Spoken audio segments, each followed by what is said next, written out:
Ambulance is a 2022 action thriller directed by Michael Bay. It stars the likes of Jake Gyllenhaal and Yahya Abdul. It's a remake, actually, of a 2005 Danish film of the same name, and it is ultimately about a couple of brothers that, after robbing a bank, attempt to escape police by hijacking an ambulance that just so happens to have an injured police officer in the back being attended to.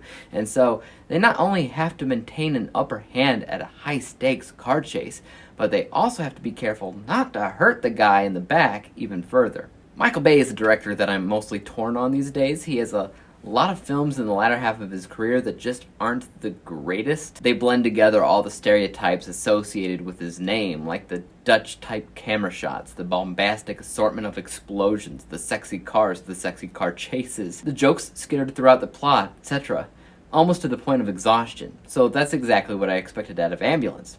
And I mostly got, but I was still intrigued. I was intrigued because of the big stars like Jake Gyllenhaal, Yahya Abdul, who just keeps on climbing that ladder of fame, the concept of an ambulance in a high-stakes action-heavy chase thing. Not only that, but it is a remake, and when was the last time Michael Bay even attempted to do a remake? There was enough in there to interest me to check it out in the first place. So how was it?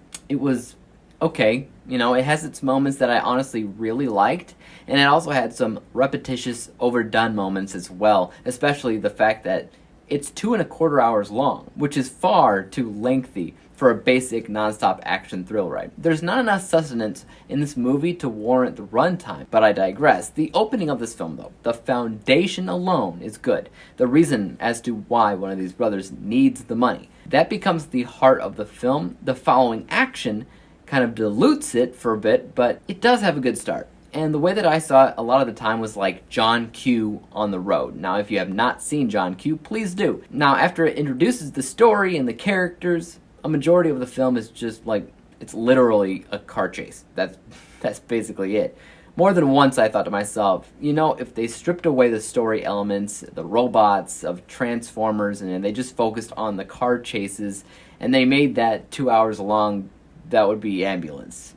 And that's not a huge estimation. That's what it feels like. And that's why a big part of the movie feels repetitious and exhausting. I do like a lot of the action, don't get me wrong, and thank God they had an injured person in the back of the ambulance, because that really gave the film a sense of tension. You know, the medical scenes towards the middle of the film when they're basically doing surgery at 60 miles an hour was really good. That was really entertaining, but at the same time, it really is one of those literally non-stop action films. So it never really slows down enough to let the audience catch their breath, or does it remind them why they need to care about certain characters or what's going on in their lives.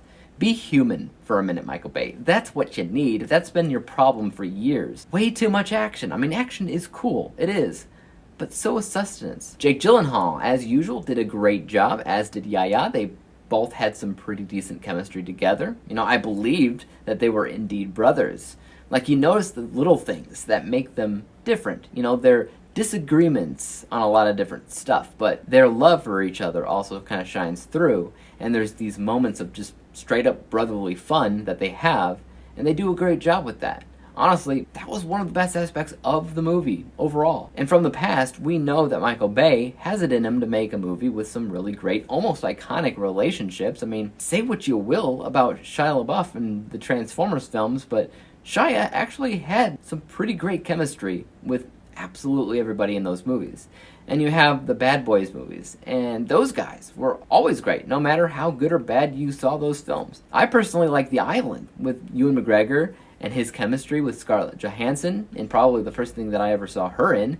Also, without giving away too much, Michael Bay was really kind of cheeky with this movie. I mean, he references a few of his own movies in it, and that was kind of fun. I in no way, shape, or form think that this is the worst thing that Michael Bay has ever done. I also think that it's a far cry from the stuff that made him famous in the first place. Lots of superficial aspects going on here. I mean, if we're honest with each other. And the runtime is way too long for what it has to offer, ultimately. That being said, let's go ahead and break down my final score for a second. From a technical aspect, I think that this film operates exactly as you might expect a Michael Bay joint to operate. Lots and lots of non-stop action, explosions, Dutch shots, sexy cars in a sexy car chase, etc. But it's also different enough from his other works to interest those that don't even know it's a Michael Bay film. That's one thing that I've heard a lot of people say, that they didn't actually know it was Michael Bay.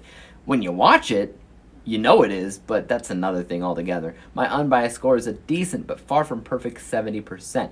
My biased score, just how I personally felt about the film overall, is pretty close to that because it is entertaining, don't get me wrong, but it's also a little bit exhausting in my opinion, a little bit repetitious, a little bit too much of the same thing. A 2-hour car chase, a 2-hour Michael Bay car chase, it's too long for me. Mixed in with a lot of different perspectives in the film, it starts to feel a little bit muddled. Obviously, they can have a movie about a vehicle driving the entire time. I mean, just look at Speed.